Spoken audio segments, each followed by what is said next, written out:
Welcome, welcome, welcome. Good to be with you all. Yeah, so lovely. It's nice seeing some of you joining together. How wonderful is that to have some friends on the path and to connect in this way. You girls look like two peas in a pod there. So, yeah, yeah, beautiful, beautiful. And so, good news.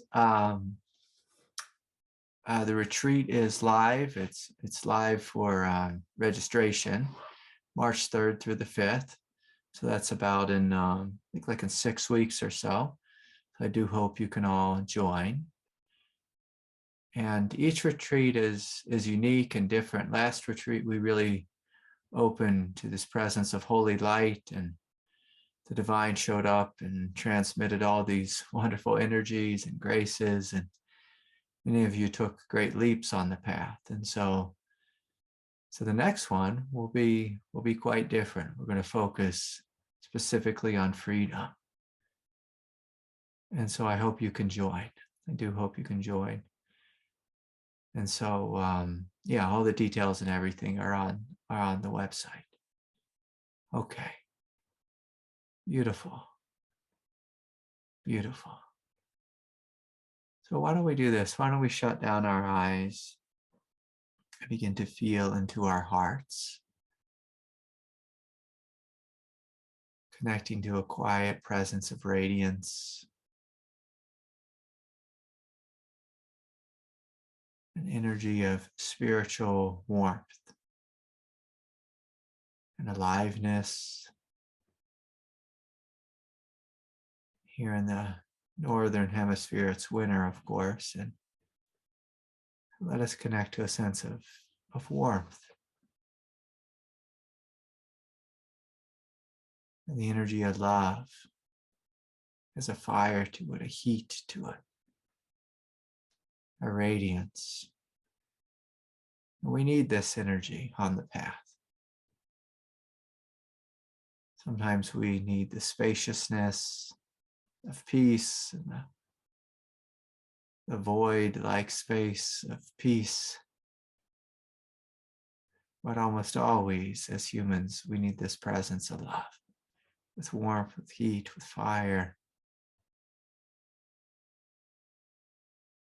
And so inviting the love in our heart to grow, to come to the forefront of our consciousness.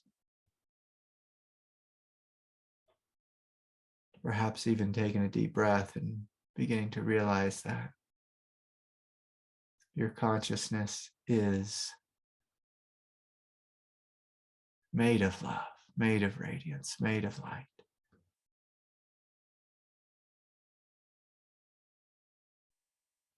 So feeling this love expanding and flooding into you, filling your chest, your torso, your belly, your pelvis.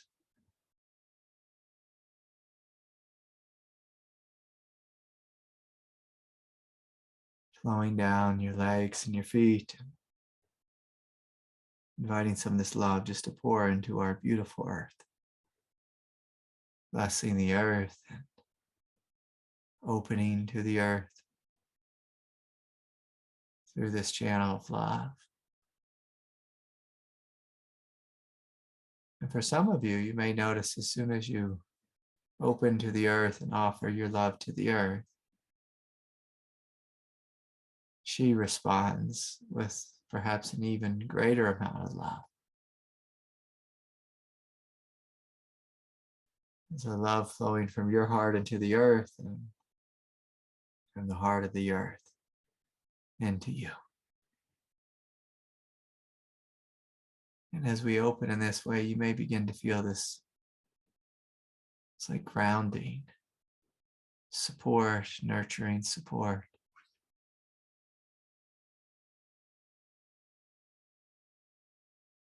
I invite you even to imagine roots just growing out of your feet, bottoms of your feet into the earth.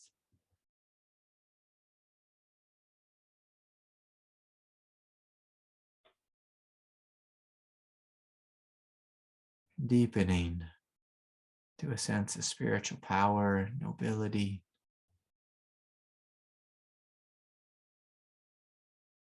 which allows for greater stability of being. Love with stability, love with power, love with strength. Love that is sustainable.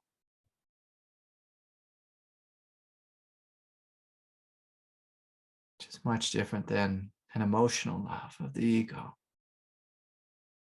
It's a deep and full, rooted, strong, noble love.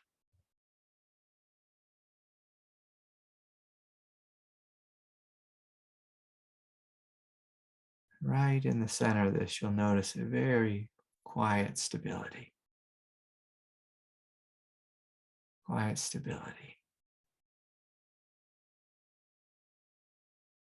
Quiet sanity.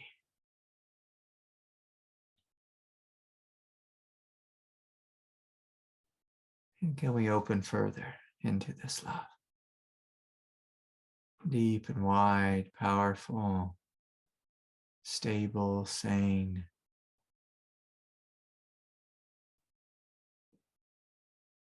Yes. Beautiful. So welcome to Satsang. Welcome to Satsang. And so I invite you to stay with your experience directly. And one of the things that I reflect upon every day, because I'm a family man, is what does it mean to be an adult? What does it mean to be a child? What does it mean to be an adult? And what does it mean to be a child?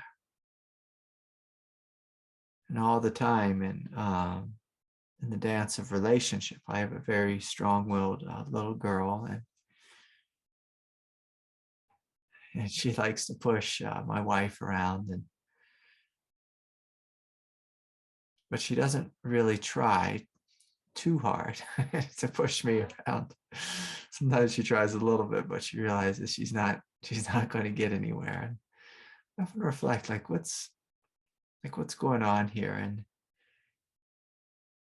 as a human being who's been in many different relationships throughout my life,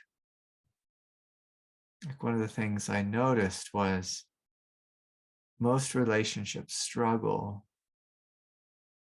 around the issue of power. Some kind of power dynamic. Like a lot of times when couples are fighting, it's over some little power game. Some kind of game, some kind of dance of power where someone feels disconnected from their power. Someone is asserting their power. Someone is flexing. Someone is reacting.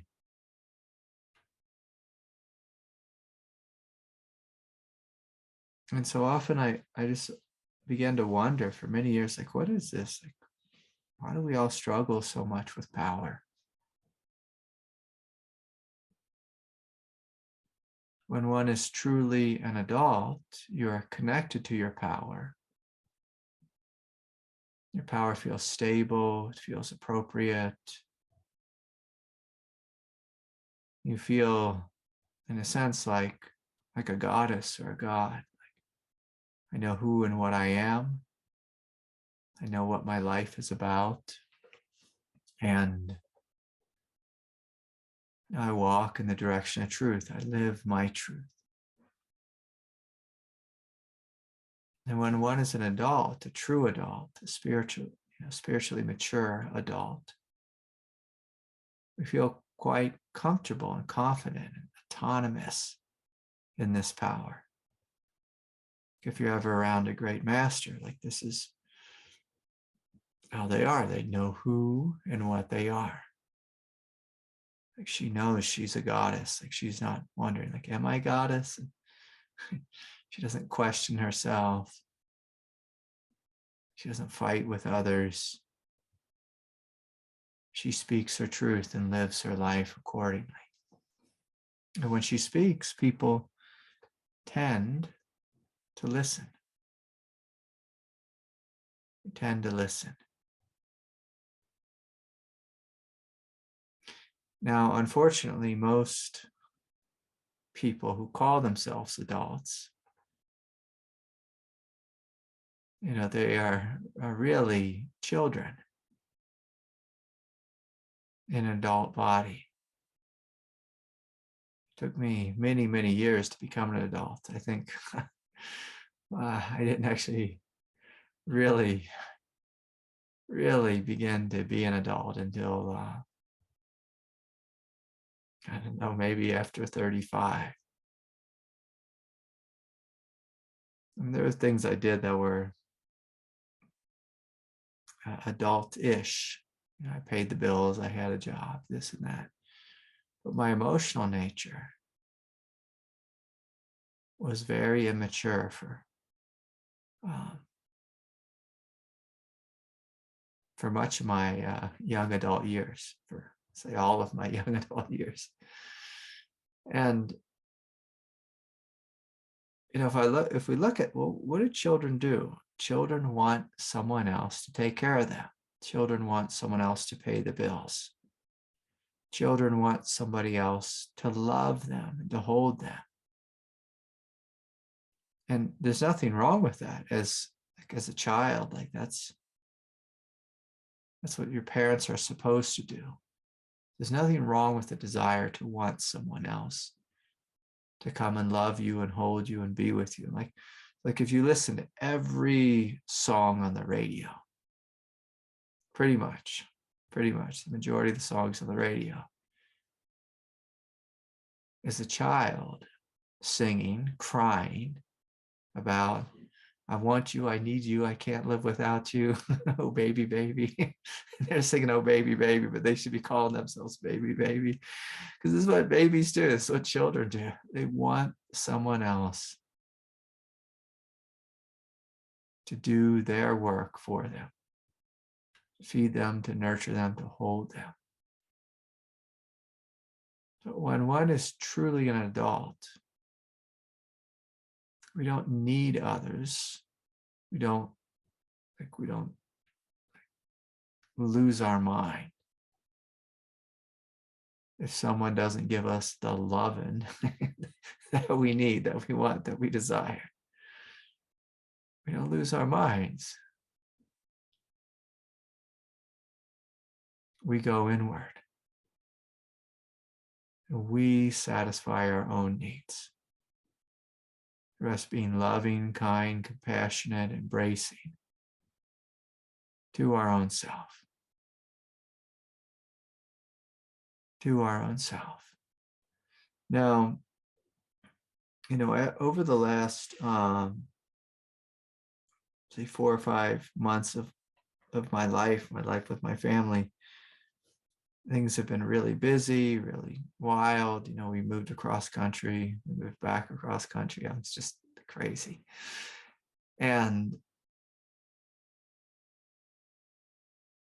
because the adults in the room had to do so much work, we didn't always have, we rarely had a babysitter for my daughter. And my wife and my daughter got in this habit of basically, like if my wife needed to do something, she'd put on, the TV for my little girl to watch, and she'd just sit there and drool and watch TV, watch Disney. And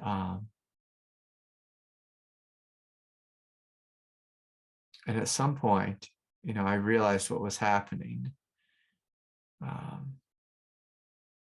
And I said, hey, look, we got to stop this. I'm not having my child be raised by a TV. And for the practicality of it, and, we were kind of in a little bit of an emergency, having to move so much and pack and unpack, pack and unpack and all that game.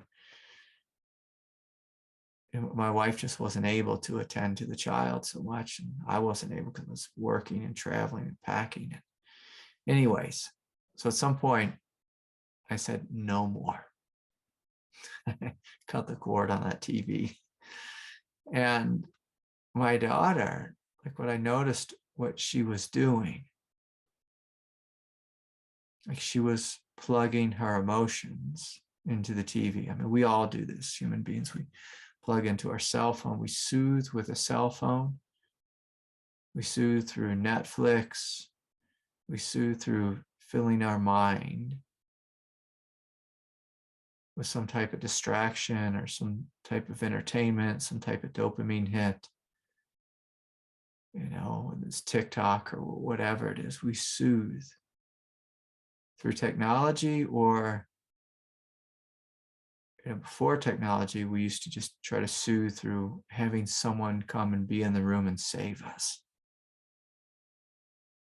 And again, that's I want you, I need you, baby, baby, kind of dance. But an adult, a true adult, someone who is spiritually awake, someone who's living in the truth, we don't soothe through a cell phone, through Instagram. We don't soothe through Netflix. We don't soothe through chasing desire, in another human being and having them save us, your boyfriend, girlfriend, partner, whatever. The spiritually awakened adult, if they're in pain, if they're in stress, if they're in heartache, they connect to something deeper than their emotional heart. They connect to the true heart. We open to true compassion, which is within all of us. We open to true peace and connect to true peace, which is within all of us. We connect to this quality of strength, Buddha nature, which is in all of us. And if that's very hard,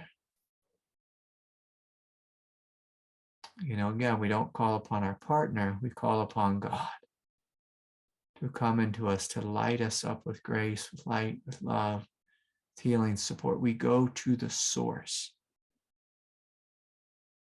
the true source, the source within, the source within God, either or both.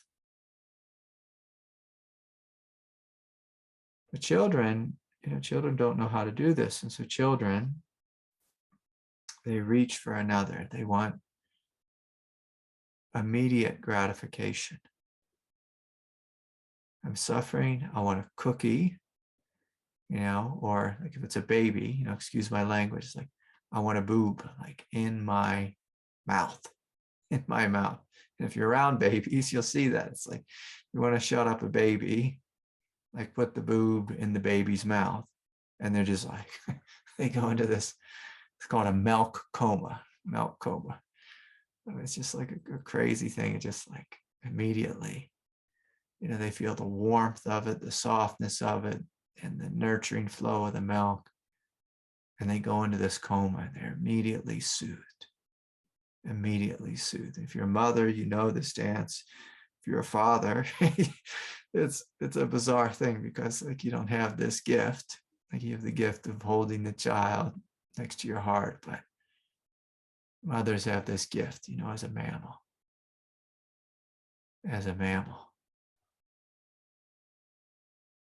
But as we grow up, like I live in a hippie town, and I want to be just a little vulgar here and graphic. I've seen kids who are like 5 or 6 years old, and they're still attached to that thing. It's like, look, this is this is a problem. This is a problem. You're not allowed to do this. This is going to be child abuse here soon. There's going to be child abuse here soon. And I'm a big fan of, a big proponent, I'll say, of not giving children formula, giving them breast milk and as long as you can. But after the age of 2 or 3, things start getting strange. But as adults, many of us, we still act this way. We still act this way. There's an unconscious movement within us that someone will come and save us. That mommy will come. Daddy will come. Mommy or daddy will come in the form of a partner, form of a lover, or that this external person will come and save us. But as we grow and mature on the path, we realize, often this is a shocking realization. Like, for me, it was, I got it really young, like when I was, about 14 years old, maybe younger. I realized my parents were like, if you want something, get a job. You can have whatever you want. Just go buy it. Get a job and go buy it.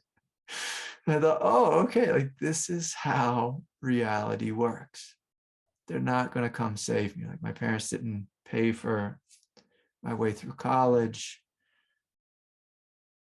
Like they didn't do support me in the way that some of my other friends, like the parents, like continued to nurse them into their late 20s, buying them, paying for their college and paying for their car and their car insurance, and then paying for their first house or whatever. I was like, my God, what a gift. But I realized, no, like this isn't going to happen.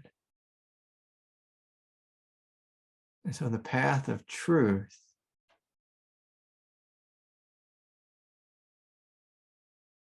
we see that the umbilical cord is cut,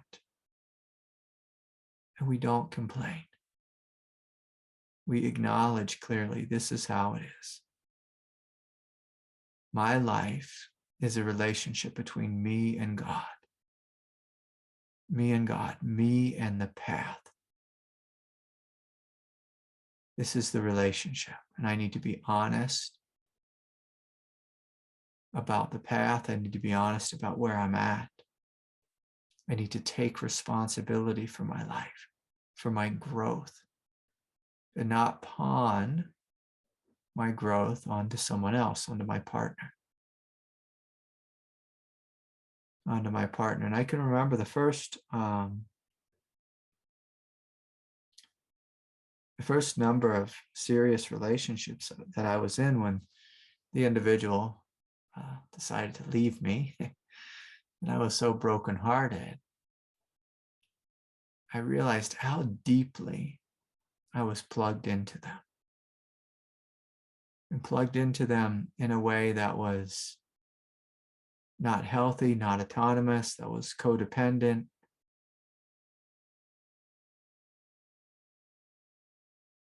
And I saw this in the form of the direct experience of suffering. Like there was just tremendous suffering. Like anytime I ended a relationship, or Norm as the person that ended it with me, they had enough of me. And there was this funny sense of often, like when you're breaking up, it's like this feeling of I hate you because you hurt me, and I love you and I miss you so much, and just like this disastrous thing where my sense of identity was plugged into them, my power was plugged into them, my financial reality was plugged into them.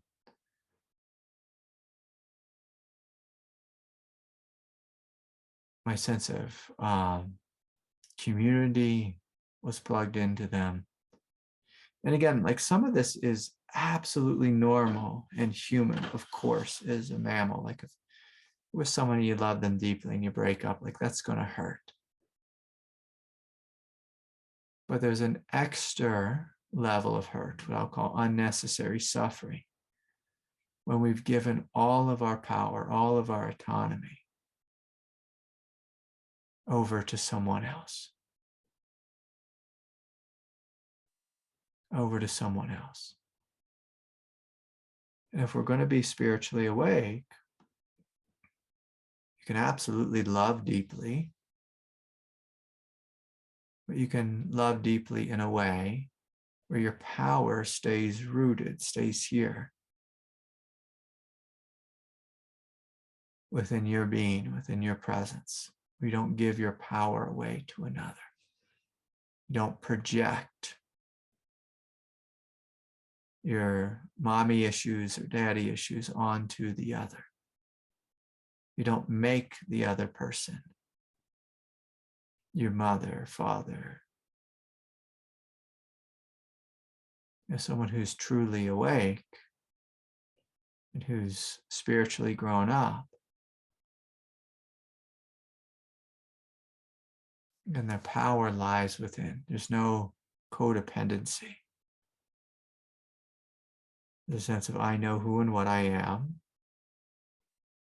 and I'm comfortable and plugged into my power, my source. I'm plugged into God. And we can plug into another lightly in a way where if the other person, let's say they have a bad mood or they're hurting or they're, going through whatever it is they're going through, whether they're going through, like the other person's having their own journey. Let's say they're going through cancer and they're not able to give you the time and the attention you need. You can give yourself the time and attention you need. And because you give it to yourself to such a high degree, you can actually be loving and supportive to them, even if they're grumpy for 3 to 5 years while they go through chemotherapy. Now, sometimes as a, when it's a young couple and they have a new child, there's this point in the relationship where it's often the father gets to choose, like, am I going to be all hurt because my wife, my partner can't take care of me all the time, when she's pregnant? And the man has this opportunity to grow up and say, I'm going to put my needs, I like to say I'm going to put them aside, but I'm going to say that differently. I'm going to take care of my own needs. I'm going to love myself. I'm going to honor myself. I'm going to soothe my own emotional nature. I'm going to be affectionate toward myself. And because I take care of myself and I'm choosing to be a man, choosing to grow up, take care of myself, I can be ridiculously patient for my wife while she's hormonal, growing a baby inside and going through all kinds of mood changes and swings, and she's real hungry and grumpy and not sleeping and struggling and her belly's growing. So the man has this opportunity.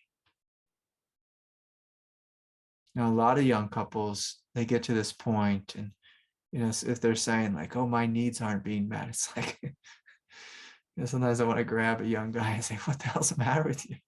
Your wife is pregnant. She's doing like the most miraculous thing you could ever imagine. She's growing a child within her. Like, yeah, but my needs aren't being met. And so I need to, get on Tinder and see what else is out there. I need to have my dreams and get to go do. I live in a place where a lot of men don't grow up. They just play. They want to play in the snow for the entirety of their life. Sometimes I see these 60-year-old men and they're still being ski bums. I'm like, man, you guys just never grew up, did you?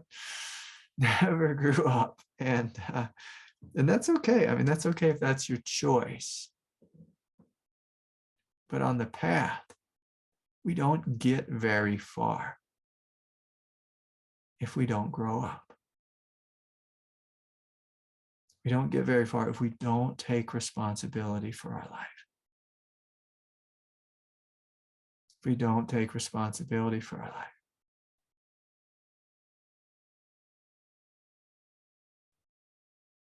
And so sometimes I can remember when I was many years ago, and I just started practicing counseling, this woman, she was, again, she had this disease too of not wanting to grow up. And she was like maybe 34, 35 years old. She's pregnant. She kept telling me how she wanted to be an author and she wanted to be a writer. She wanted to do this and that. I was like, hey, you have a baby right now, like a baby that's growing in you. This baby is going to need all your time and attention. All your time and attention. Now it's not a time for us to be talking about, your desire to be an author. Now's the time for us to talk about you growing up, putting that desire on the back burner, and you fully diving deep into being a mother, taking care of this child and take care of yourself. And then at some point, if you get some babysitter, you get child support, your husband, can help out more fully, then let's talk about you being the author, you writing this book. In fact, what I found is like once we begin to grow up more fully, know how to take care of ourselves and take care of another human being, it's at that moment that our gifts can really come online. But there's a lot of folks who think, that their whole life is just about them and their unique truth, but they haven't grown up yet fully. They haven't grown up fully.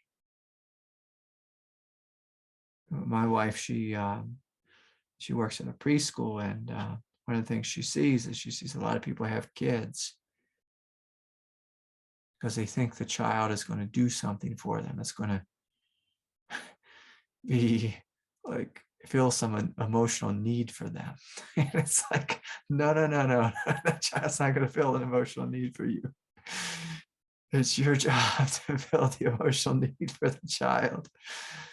And I've seen this just in a disastrous way. But I've said, yeah, a lot of people, they want a kid because they think it's going to do something for them. And and then when they do is they just see the child's just a lot of work. They just throw the kid in preschool or childcare, what's it called? Daycare. When you put a child in daycare at 6 weeks, it's crazy. It's a crazy thing. It's like, am I an adult or am I an adult having a child? Or am I a child having a child? And I'll be honest here, like I was a child and had a child. When that baby came out, it's like it made me, she made me, that little girl made me wake up real quick. What my life is about supporting this kid. Supporting this kid. But I made the mistake still, as I thought, well, my wife, she doesn't support me, she doesn't see me, she doesn't honor me. It's like I needed someone at the time to tell me, of course not, Craig. Like she's seen and taking care of the child. It's not her job to see you and to honor you and to, want to hear about your spiritual experiences or something silly. Like that's not her. That's not what she's about. She's about, sitting in a chair and rocking a baby. Rocking a baby to sleep. That's what it's about. And then passing that baby over to you, Dad. And so, many, many people on the spiritual path, like one of the games we play is we chase after spiritual experiences, like thinking, if I get this experience, it will complete me. And God plays a funny game with us, like to kind of trick us, to get us addicted to spiritual experiences. God says, okay, I'll give you the experience and you will have the feeling of completion. But then we realize that that feeling of completion fades away. And it's like, well, why does that feeling of completion fade away? God says, I need you to grow up. I need you to embody the thing, to embody the experience, to live it, to own it, to stand in it. I need you to work for it. And to the degree that we're still a child is to the degree that we have to work for the realization of what we are. But the more fully we are an adult, the more stable you are, the more autonomous you are, the more emotionally mature you are. Like when you're emotionally mature, your chakras are not full of these veils of confusion and chaos. You're not stricken by desire or neediness or codependency. When you're emotionally mature,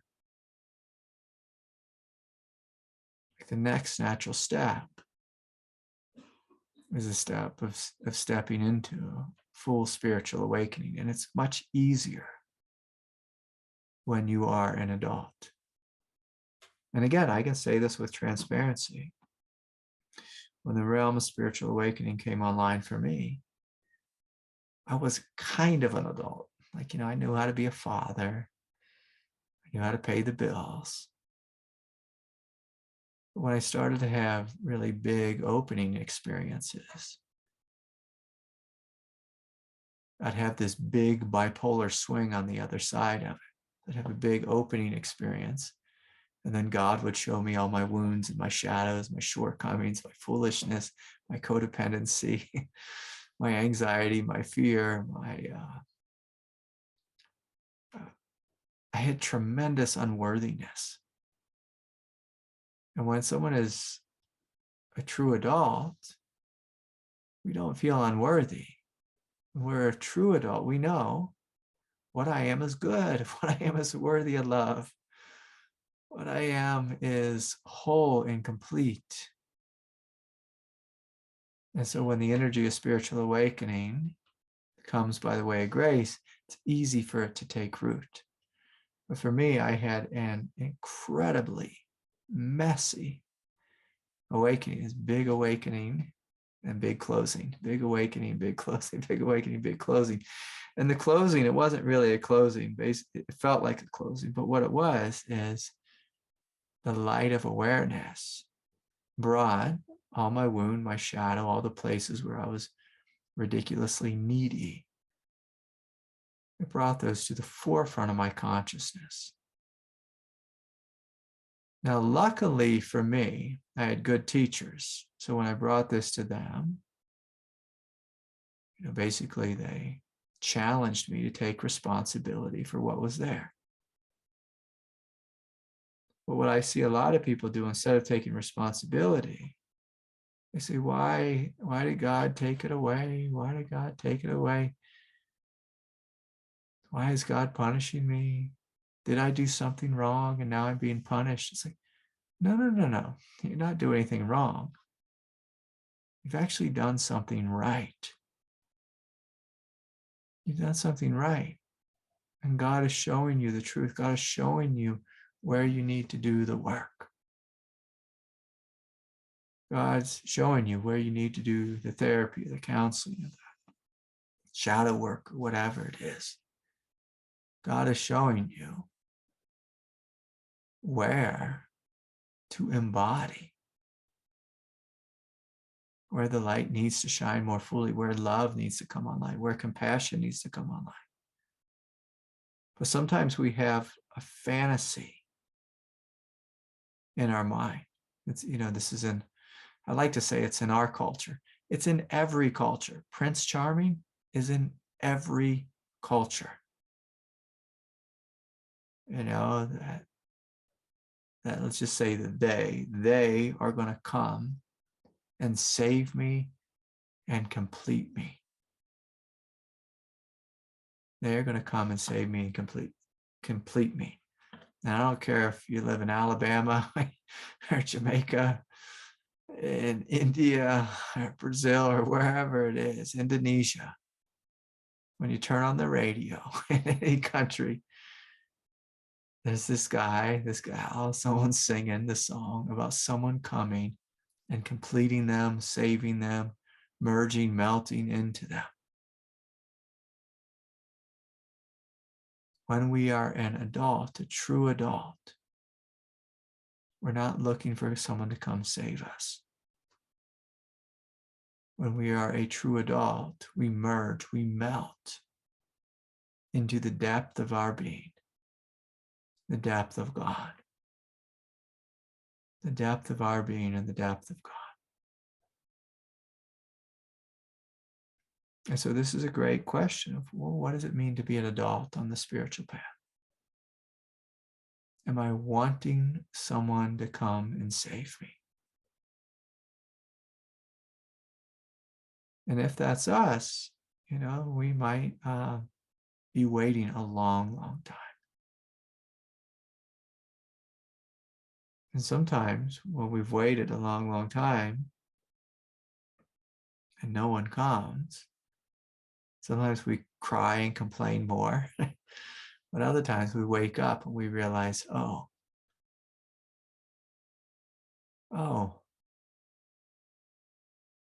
no one's coming to save me.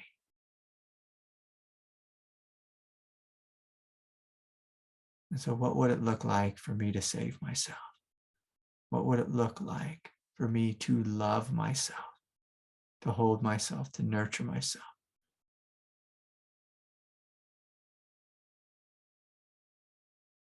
And sometimes, people come to me from the realm of like the kundalini world, and they say, I went to Guru Swami Anandaji and Nandaji, and they gave me Shaktipat.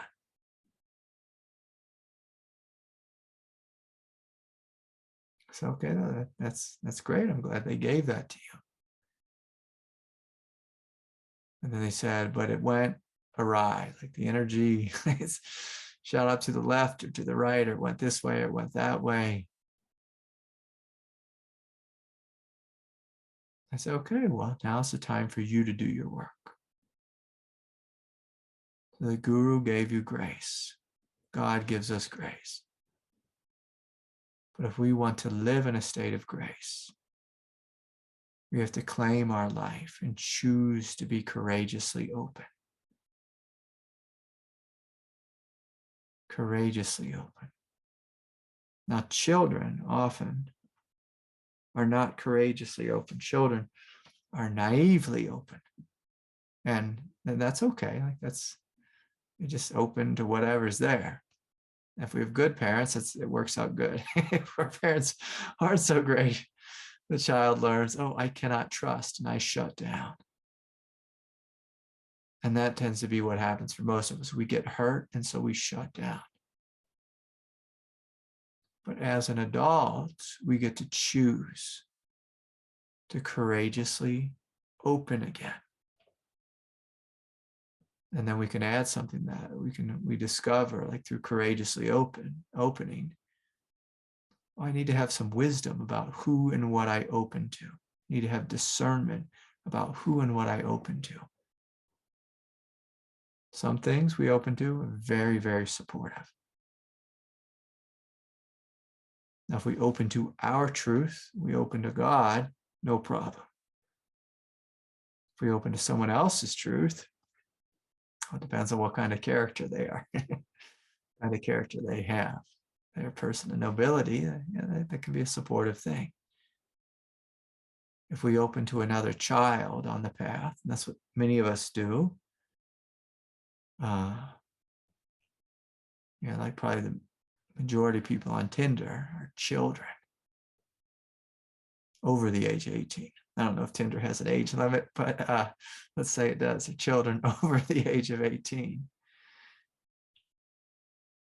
Children in adults' bodies are opening to other children, wanting to be completed through another human. When one is spiritually mature, we realize, oh yeah, I don't want to be completed by another, because that person has the power then. If they leave me, if they die, if they find someone more handsome, more striking, more beautiful on the Tinder, then, then I'll be crushed. So the great question is, can I connect to my truth? Can I stop projecting mommy and daddy onto the world, onto the path? And can I connect directly to the source? To the source. A child wants to be rescued.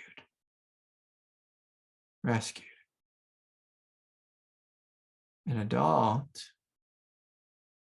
wants to live their life fully and completely.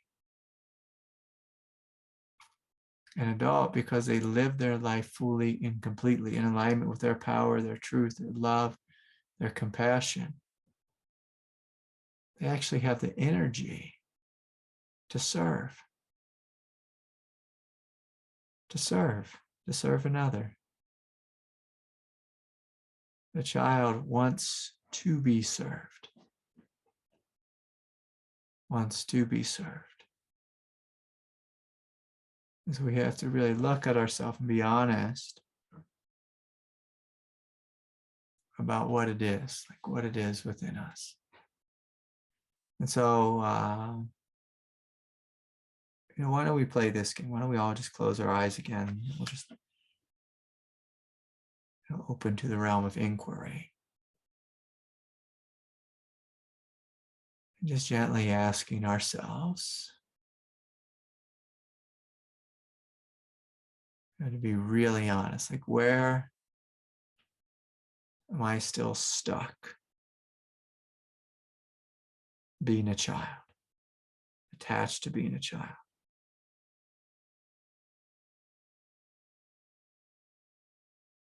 So if you just close your eyes and scan your human psychological nature, where do I still act like a child? This can be fun. I don't want it to be judgmental. I want you to smile a little bit and just see the places inside where it's like, oh yeah, I see some of those places. Where I still cling, where I'm still needy, where I'm codependent. Oh yeah. And can you smile at those places and embrace them with love from the depth of your heart? So we're not judging, because that's actually the shadow side of the superego, shadow side of some kind of false adult nature.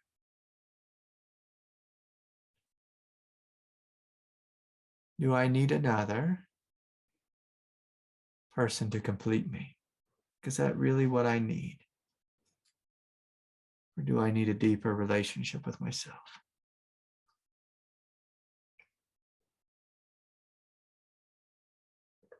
Am I wanting, craving, desiring another?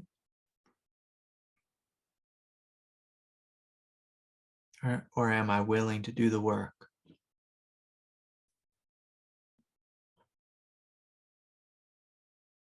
To complete myself?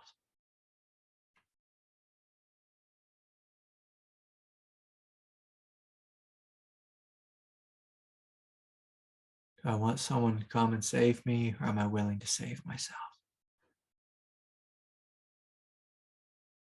Am I willing to do the work, whatever the work is, to take complete responsibility for my life, for my path? Am I willing to let go of this desire for some externalized version of mommy or daddy, some projected version of mommy or daddy to save me?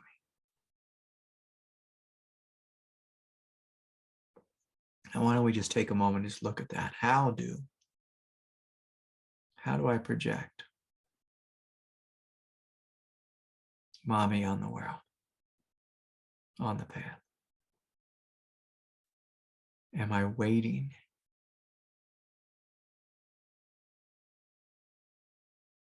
for someone to come save me, complete me, fulfill my needs?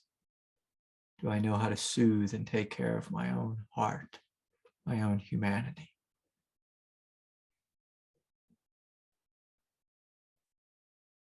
How do I project my father wound onto the world?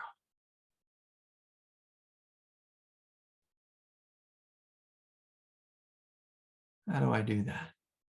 In what ways do I do that?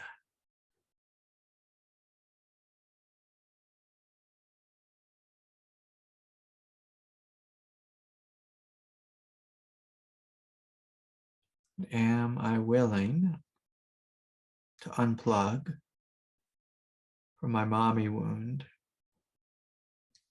and plug into my own unconditional loving nature?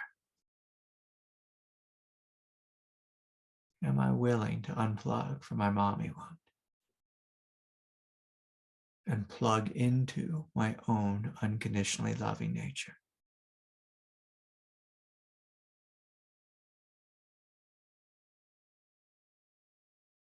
Am I willing to unplug from my father wound and plug into the strength and the depth, courage, the fearlessness of Buddha nature? Of Buddha nature.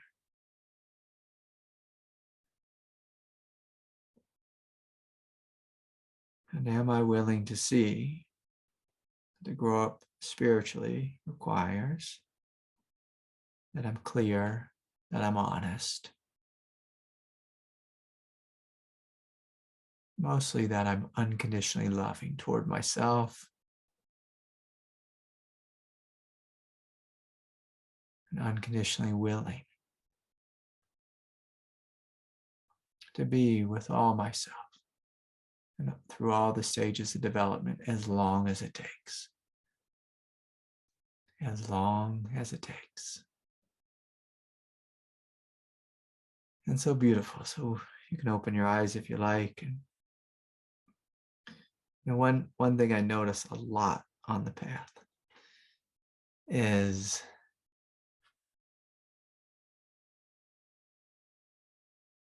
that children want things, again, to be immediately gratified. Like on the spiritual path, I do a little bit of work.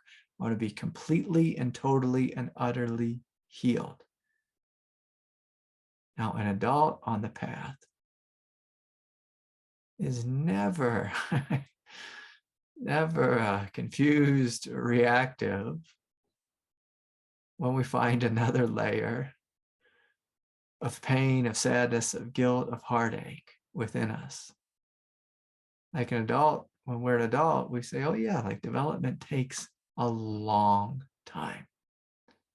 Development takes a long time. Like if you're a parent, you realize that with your children, it's like 20 years to get them out of the house. That doesn't even get them to be an adult, but to get them out of the house. And now with a lot of millennials, they stay home, which I'm not exactly certain what that's about. But it takes 18 to 20 years to get the kid like out of the house, hopefully on their own 2 feet. And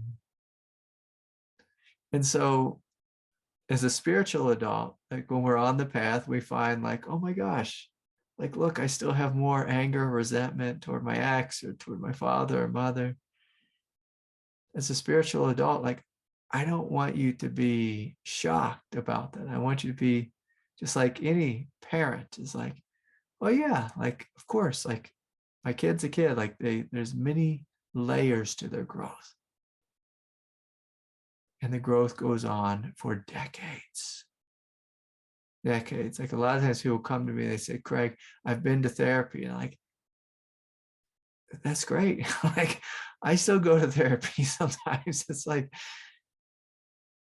there's not some work that we do and then it's done. Like, okay, I went to therapy 3 times and now I'm healed. I went to a meditation, one meditation retreat, and I'm expecting to be fully and completely enlightened. It's like, come on, like this is the evolutionary world. It takes some time. This is the world of development. So let's honor that. So the absolute is here in every moment. But as far as how the absolute is manifest in the human body, well, there's some development. There's some development in that department. And myself included. So anyways,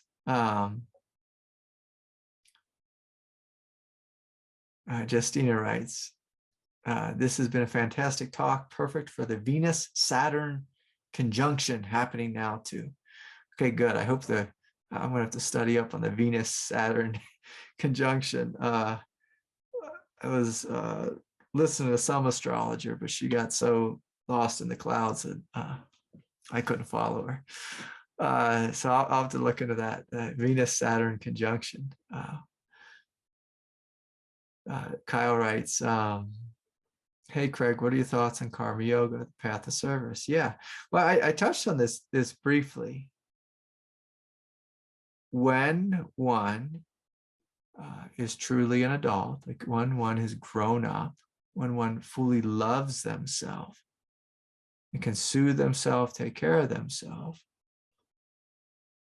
then one can be real supportive in the realm of service. But if one is still needy, and we try to do karma yoga, often it's from a place of, hey, everybody, look at me. I'm a do-gooder. I'm doing all kinds of good in the world. I need everyone to see me, want me. Or we do it as a way of like getting a reward, like I'm doing this to get that, like a transactional type of relationship. But when one is an adult, when one lives their truth and honors their truth and takes care of one's own needs fully, like only then can you really be of service. The Buddha said it more eloquently. It's something like, I can't find it. It's something like, like your cup has to be full. Your cup has to be full if you're going to be giving. If you're going to be giving. Now, I'll just tell you this, like karma yoga is a great path, especially in this time, because in this time, it's kind of a time of darkness where everyone, like with the whole internet thing, everyone just wants to be a star and they want to be rich, they want to be famous. By the time they're 18, it's like, oh my God, like instead of thinking about being a star, a different way to think, like a Christ-like way to think is, how can I serve? How can I be more supportive, more loving? More loving. More loving to this world. And if we start to have this attitude of serving others, being kind and compassionate to others, it can really help you to grow up. If you put your needs kind of on the back burner, especially if they're just, make sure I say this appropriately. If they're just like little basic needs, you put them on the back burner and you put other people's needs first. If they're deep needs, then and you try to put yourself second and serve others first, it backfires. And I can tell you that I made that mistake. When I was young on the path, I put everyone's needs before my own, and did a great disservice to my body, like to this body temple of mine. And I was really emaciated, like when I was in my early 20s. I look back and see pictures of me, like I barely ate food. I always, I looked like some sadhu, just skin and bones, and I took care of everyone else first. But this anger started to develop in the background, resentment, and it wasn't so healing for me. And so it's important to take care of yourself, but there's a difference between satisfying one's desires and truly listening to what your needs are psychologically. Like when we truly heal when we truly listen to our needs, often we see, oh, there's a wound here of insecurity, of heartache, of pain. I need to meet this with love and kindness. That's different than going out and chasing love and wanting someone else to do the work for you. Was Martin right? Adulting sounds so satisfying. Yeah, I don't think I've ever used that word adulting before. Dave writes, with the big opening I had about 6 weeks ago, one of the main realizations was that I now have the gift of independence because God is always within me. Yeah, it's so beautiful. So beautiful. Thank you, David. Okay, so let's let Johan hit his hand up. Let's hear from Johan. The number of questions, I just asked that they're short, clear, and direct, please. Let's hear from Johan. Hey, Craig. Hi, Johan. You're in the dark. Yes, yeah, I'm in Germany right now, so it's night here. Oh, yeah, it's for the middle of the night, huh? Yeah. So, yes, I have a little thing to share and a question. Yes. So, well, first of all, I admit I've been projecting mommy wounds on my wife and daddy wounds on my boss. Say that again. Daddy wounds on my boss. Yes, mommy wounds on the partner and daddy wounds on the boss. Yes. Anyway, so lately I've had big ups and downs, like moments of feeling, very open and aware and loving, and these were followed by pretty intense getting lost in my shadow, and really intense, like I felt like I was being thrown around, in my head, and I was really identified with my shadow. And I saw then coming all the wounds of attachment. Like a part of me wanted my wife to save me, but a part of me knew that I didn't really want that, actually, because this would just make me feel powerless, right? Yeah. And then I tried to turn to God, but I feel like in a very egoic, dualistic way, and it didn't work. I felt, like God wasn't there, Yeah. And I feel a bit afraid of going back to this place where I feel so, lost. And I just wanted you to talk maybe a bit about, like, how do you deal with when you're in these dark places, getting thrown around. Well, one thing is, it's important to know that this is the plan. This is the path. So in a real sense, like sometimes we pray to God and we hear nothing. Now, as a child, if we pray to God, we hear nothing. We're like, what the hell? You're God. You're all powerful. You're supposed to come and save me. You're supposed to come and take care of me and attend to me and do all, But if we're a spiritual adult, we can look at, like, I'm crying out for help. No one is coming. Huh. Okay. No one is coming. Then what must I do? And so if we look at what we want, like, what is it, the thing that we want the other to do? And can I do that for my own self? Can I do that for my own self? For my own self.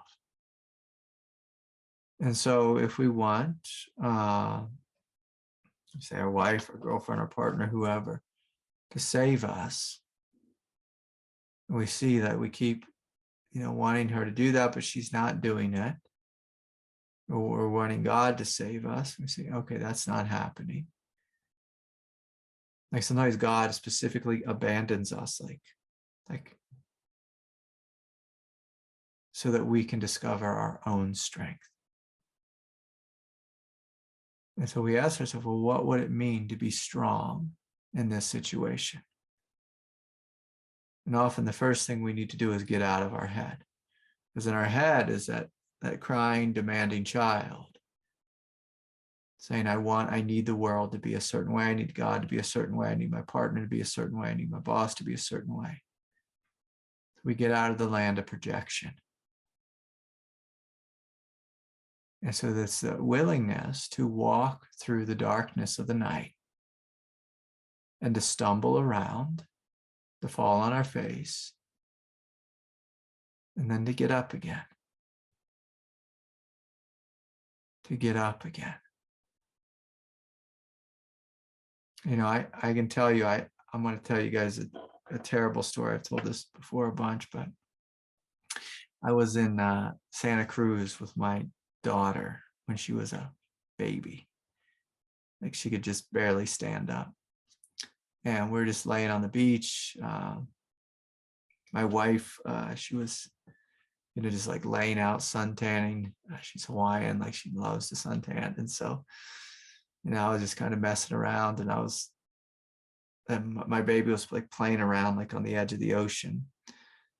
And, I was looking, say, back toward the, let's say the parking lot. My daughter, she got up, she took a couple steps, went out, walked out into the ocean. And when I turned around, she was face down in the ocean. It's like, so she was, making some steps and she fell face down in the ocean. But like as a little baby, like she couldn't get up. And I said, oh crap. I got up real quick and grabbed her and picked her up. Like as an adult, when we're in the darkness, like or let's say we're in the ocean, we get knocked down, we stand right back up. We stand right back up. We don't go into our mind and we say, this shouldn't have happened. I don't like this.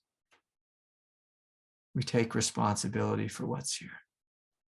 And if we look at this, say emotionally, it's you stand in the feeling of being lost. You breathe into the one. You hold the one who feels lost. You meet him with love, with kindness, with compassion. And you direct him. You lead him into the realm of truth. You direct him, you lead him into the land of love. You direct him, you lead him to what I'll call the promised land. So when there's a place within us that feels lost, basically that's a part of your psyche telling you, I'm living outside of my heart. And I need to come back home. That's the promise. I need to come back home to the heart. So we pick up this place that feels lost. We bring it home to the heart. Basically, it's a very felt thing. We feel the sadness, the fear, the insecurity of being lost, and we breathe into it. And we hold its hand. And we ask it what it really needs, what it truly needs. What feels like home, and we connect it with home. So home has many qualities. One is the warmth of the heart, love, the compassion of the heart, being connected to a felt sense of strength and safety. But home is also a place where we are fully in alignment with truth. And so a big part of this work is we gather up all these like lost, abandoned parts of ourselves. We don't pick them up and say, give them to our girlfriend. We don't pick them up and give them to the boss and say, boss, you take care of these.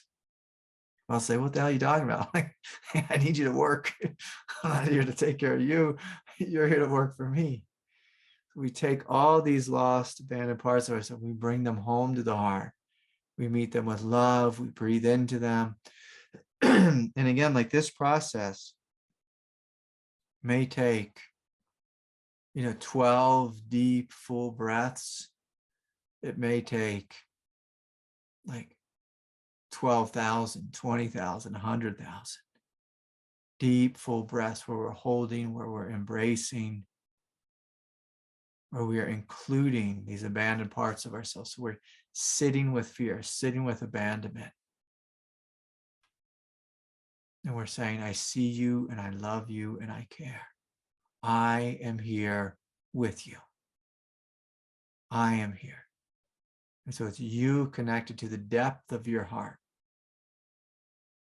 If you try to do this from your emotional heart will say, no. Like, you'll be able to do it when you feel good, but it won't be able to do it when you feel alone. We have to go deeper than the emotional heart. We have to find the true heart. And from the place of the true heart, there's strength, there's love, there's radiance, it's unconditional. And we're willing to sit with the insecurity as long as it takes. Sit with the fear as long as it takes. And so that's like the processing work of it. Now on the positive side,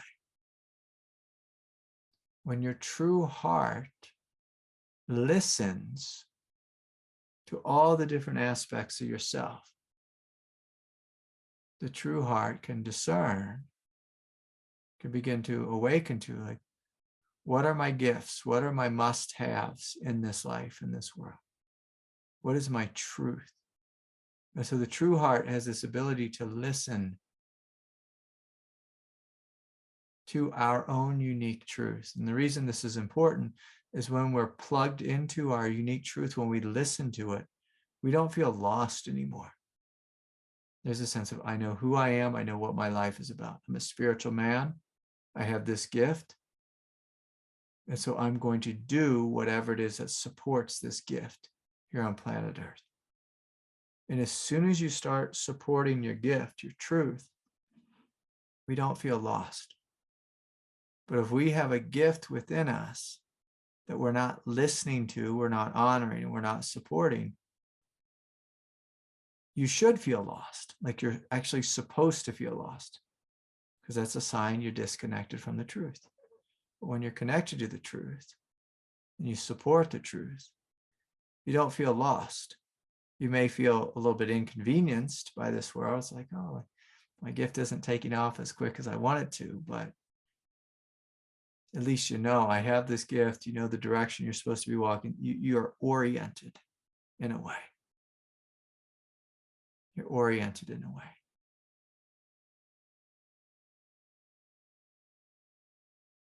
And so, anyways, anything else, Johan? No, thanks. It was really helpful. Yeah. I feel like I'm on the right track. Yeah. When I've been going down, I've actually been picking myself back up. That's right. That's right. You're not going to be like my little baby who just laid face down in the ocean. You fall down, you pick yourself up, and you realign with your truth, and you walk in the direction of the truth. And you walk as long as it takes. As long as it takes. You know, there's a number of people I've been working with recently, and they keep complaining to me about how long it's taking. I'm like, it doesn't matter. Like, as an adult, like if your truth is to live in San Francisco and you're in Miami right now, you start heading to San Francisco. As long as it takes. You walk, ride a bike there, you drive, fly, but we're not crying and complaining about how long it takes. We go in that direction. We have faith in that direction. We have faith in our truth. So anyways, well, beautiful to be with you, Johan. Yeah. Thanks, Greg. Yeah, of course. Good to be with you. Get some sleep there. Okay. Oh wow, it's really late. Okay, let's hear from Aaron. Aaron, are you here? Hey. Hi. Hey. I really appreciate the Satsang, by the way. It's just really hit home for me. And one of the things that I wrestle with is addiction. And I feel like that's a real, what am I looking for here? Lesson in owning one's personal power and the ability to say no and not being a victim of those cycles. Yeah. But my question, I hear a lot in the spiritual world about how this kind of radical self-reliance, and it's like small s and capital S, self-reliance. What I don't often hear about, though, is how we need other people. And I appreciate that. Both of those, being radically self-reliant and needing others, are two sides of the same coin. And they both have immature interpretations and more mature interpretations and articulations. Yeah. But I'd love to hear you riff, just as you have on the kind of radical self-reliance and what it means to own one's own power, as well, on how we need others. Yeah. That's it. Thanks, Craig. Okay, beautiful. Yeah, and so I mean, I feel like I spoke a lot about this radical self-reliance. So maybe I'll just say a little more there. So, like, there was this time I can remember when my teacher, we were getting ready, we were setting up for a big retreat, and all these people were coming. And basically my teacher, he looked at me, he said, "Craig, everyone wants me to do the work for them. Everyone wants me to do the work for them." My teacher has tremendous grace around him.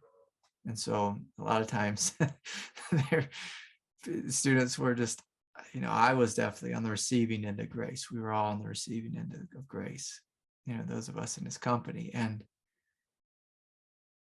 basically said, you have to walk your own path. You have to do your own work. Like, no one's going to do it for you.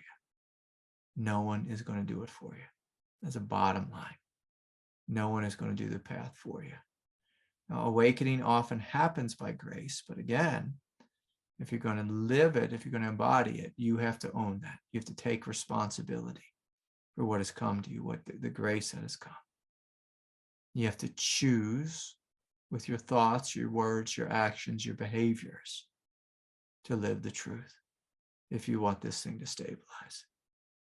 Now, that being said, I mean, the first thing I thought of when Aaron brought this question forward was the three jewels. One of the, that's the Buddha, it's the teacher, the Dharma, the teachings, and the Sangha. Now, the Sangha is the balancing to the teaching tonight, which is, like, we need some friends on the path. It could be helpful to have some friends.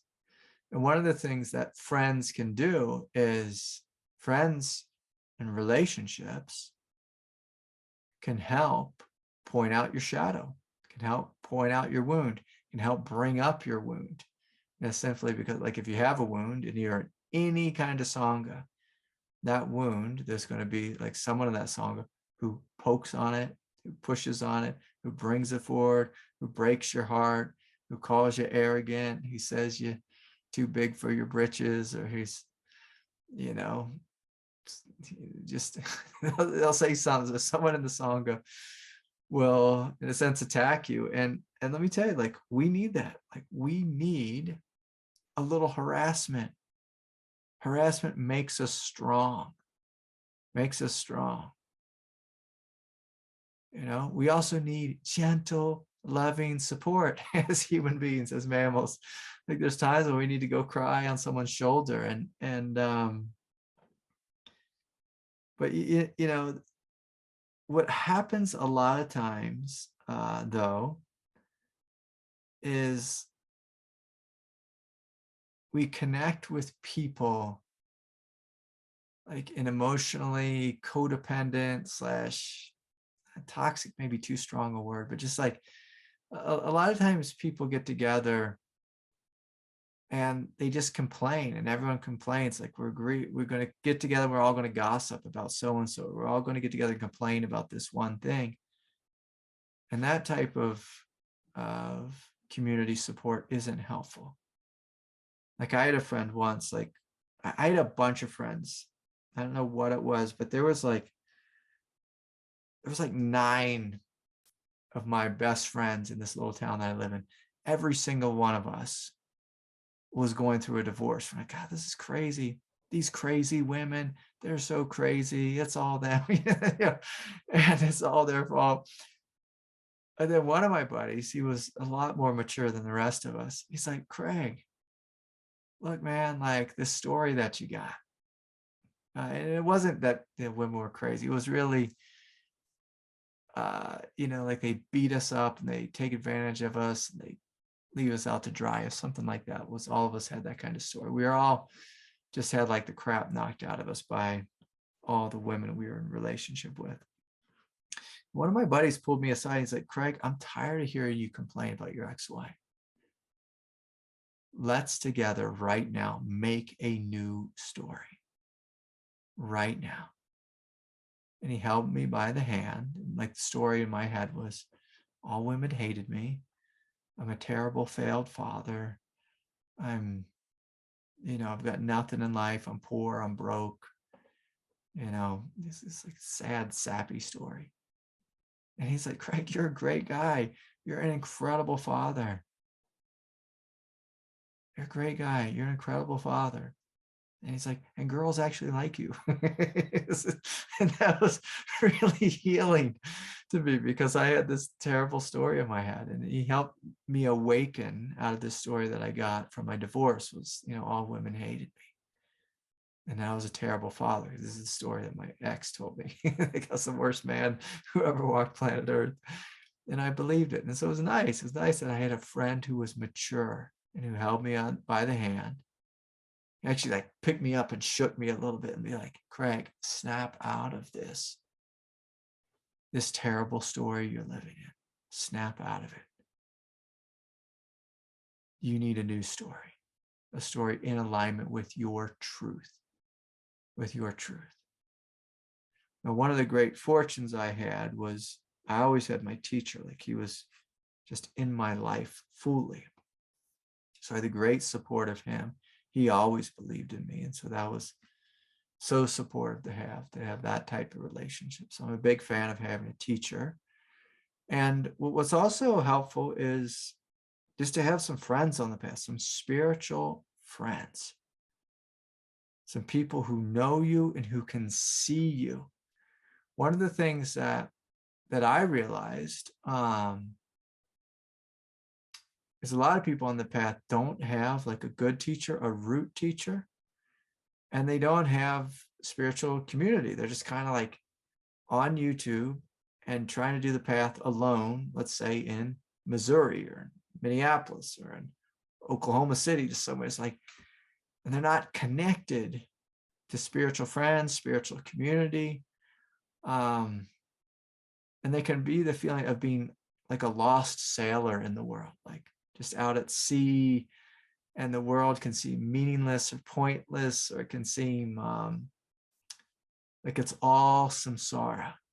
But when you're around a spiritual community, spiritual friends, when you're around other people who transmit holiness and you get together and you share a feeling of holiness or a feeling of love or a feeling of compassion, you realize, oh, this is a divine world.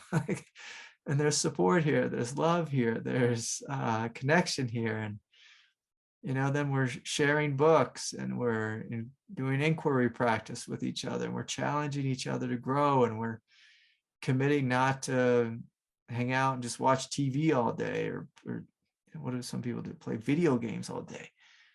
We get together and we talk about what we're reading, or this satsang we heard, and we grow together in a loving way, in a supportive way. And human beings, at the end of the day, we are relational creatures. We're meant to live in relationship. We're meant to live in community.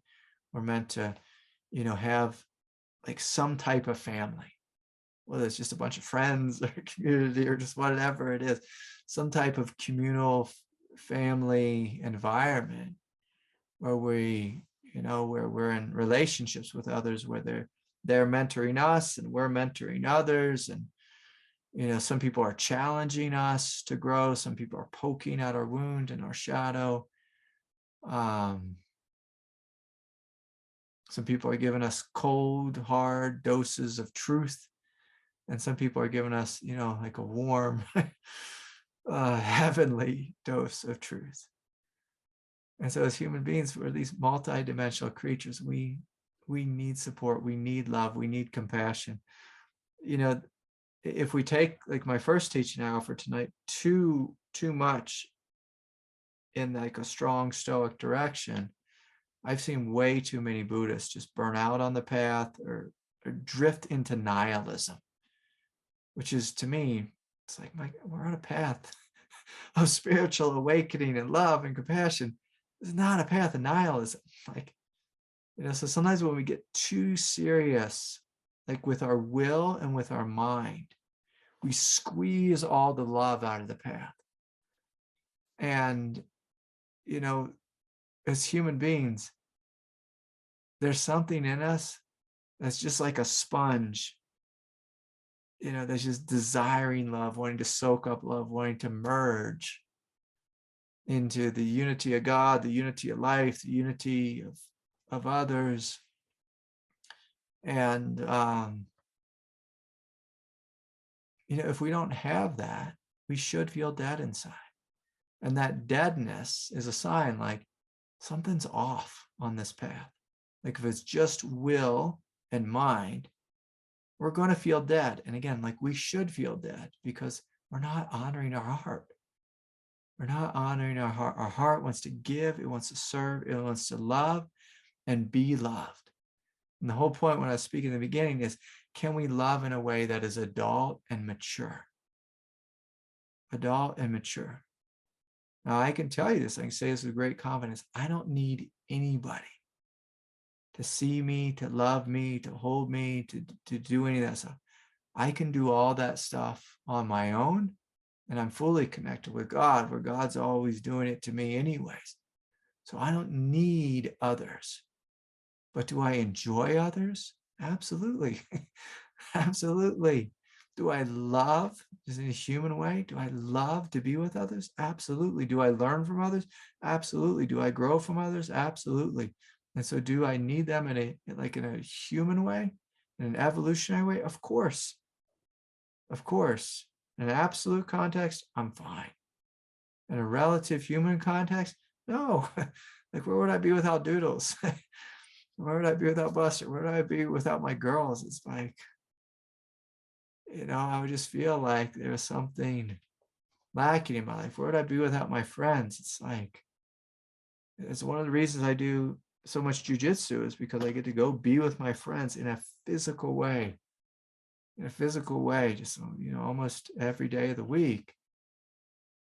I get to go and be just, you know, physically intense, intimate, you know, wild, laughing, joking, laughing, joking, choking, strangling each other. It's like just being in this presence, being in a tribe of love and support and growth.